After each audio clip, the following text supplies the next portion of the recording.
દાદરની તકલીફ આજકાલ ઘણા બધા દર્દીઓમાં જોવા મળતી હોય છે. મેડિકલી રીતે તેને રિંગવોર્મ અને ફંગલ ઇન્ફેક્શન કહેવાય છે, જેમાં અતિશય ખંજવાળ આવવી, લાલ ચકામા થઈ જવા, તે ભાગ રાતાશ અથવા કાળાશ પડતો થઈ જવો, આ બધા લક્ષણો તેમાં જોવા મળતા હોય છે. અને મોટા ભાગે ભેજવાળા વાતાવરણમાં પરસેવો વળવાથી અને તે ભાગ ઘાસના સંપર્કમાં આવવાથી આ થતું હોય છે.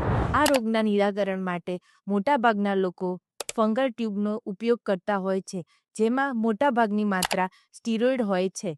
તેનાથી રોગનું નિરાકરણ નહીં પરંતુ રોગ વધારે પ્રસરે છે. તો તેના બદલે આપણે આ સિમ્પલ ઘરેલું ઉપયોગ કરી શકાય, જેમાં 20-25 કડવા લીમડાના પાન લેવાના છે, 15-20 તુલસીના પાન લેવાના છે. આ બંનેને મિક્સ કરીને પેસ્ટ બનાવવાની છે. પેસ્ટમાં અડધી ચમચી હળદર એડ કરીને સરખી રીતે મિક્સ કરી લેવાનું છે અને જે ભાગમાં ઇન્ફેક્શન લાગ્યું છે તે ભાગમાં આ લગાવવાનું છે. તેનાથી મહદઅંશે રાહત મળી શકશે અને બીજા કોઈ નુકસાનથી પણ બચી શકાય છે.